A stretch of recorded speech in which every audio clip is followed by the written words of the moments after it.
And I can't allow that. So we are going to fight. So talk of retirement, you retire when you are comfortable. Your Excellency, have you reflected on the challenges that made you lose power in 2021? What were your successes? Well, our successes as Patriotic Front are so many that if you want me to tabulate them, we can take the whole day.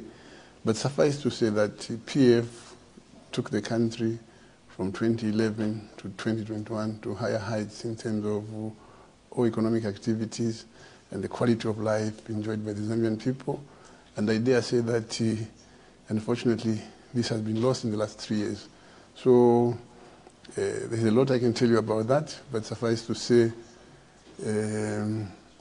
I've learned a lot of things, why we lost elections.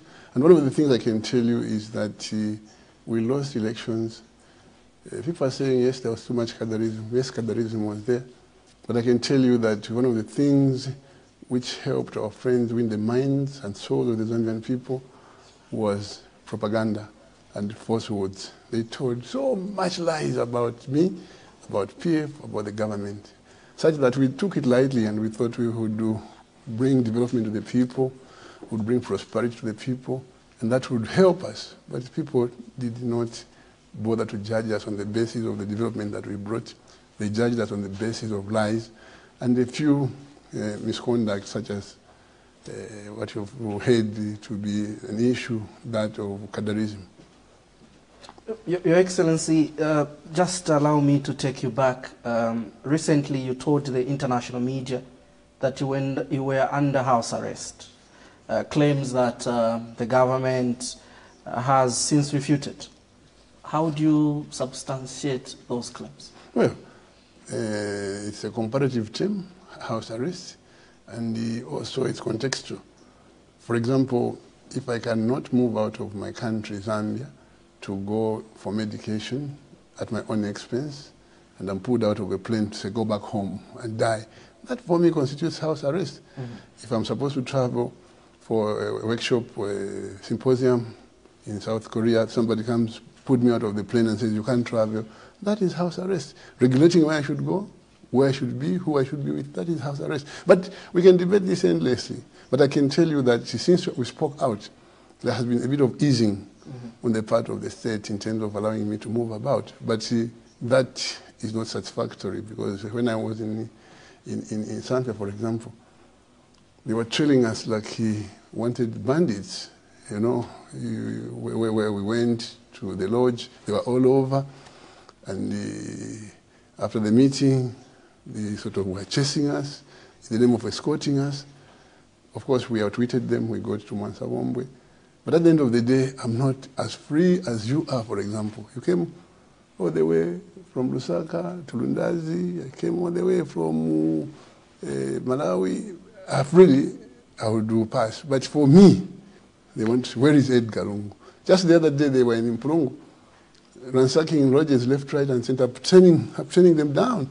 Are they looking for you to provide the security? No, what security? What security? Because they've grabbed all the policemen they gave us.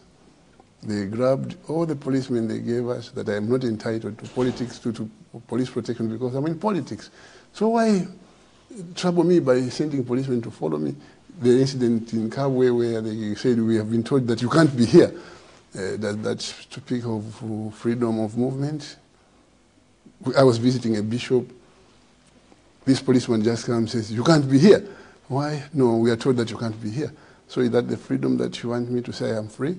So I can tell you that I'm a virtual prisoner, and I don't like it. And wherever I go, I'm followed. Followed like a wanted, a dangerous criminal. And that's not fair. All right. We can debate endlessly, because I saw some government minister saying, no, he's free, he's free. He goes, I can't go to town today and be left alone. They will come.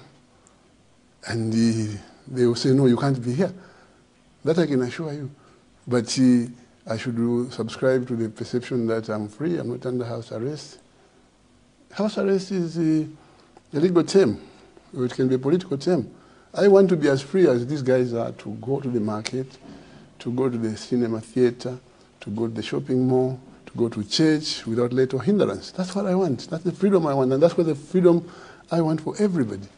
Do you think they regard your movements as a way of campaigning ahead of the 2026 election? But what's wrong with campaigning if I'm campaigning? Am I not free to campaign?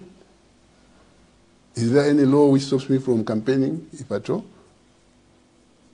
I'm not campaigning, but I'm moving around doing my business. But if they perceive it as campaign, it's not wrong. Your comeback to active politics, Your Excellency, has sparked mixed reactions.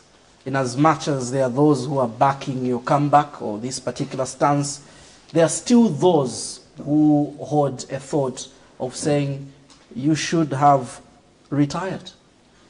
How would you react to these concerns by the people? You know the Morocco, is it the Cameroon? Cameroon had a football team.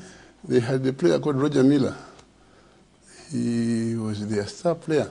I think he retired for a while and they found their fortunes depleting or going down.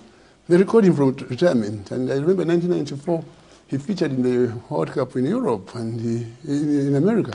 And he did very well. And he was a super sub. So politics, I don't think is something you can retire from, if I am to be honest with you. You can only reduce your participation in politics as you get older, right? Eventually, you want to skip away completely. I don't know whether people like Honorable Venon Mwanga have retired. From time to time, he makes statements on politics. Can you call that retirement? I don't think it's retirement.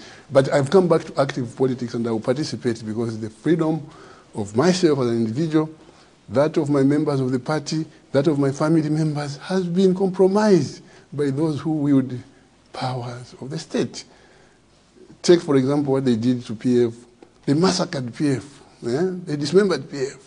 They brought in strange characters and said, this is the president of PF. No mandate whatsoever from the people in the party, right?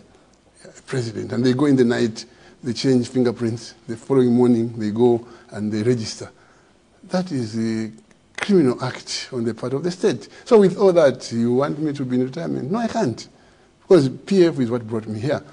And I think I will not die a peaceful death if I was to die today without restoring PF to what it is.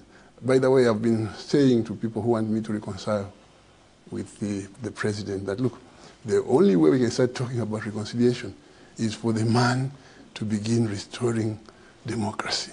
And how he restores democracy to me is by restoring the legitimate leadership into PF where we were on 23rd October 2023, where we had elected leaders like myself as president and others, including our SGs and everybody. Once he restores that, he tells his people in the civil service to say, guys, can you correct this?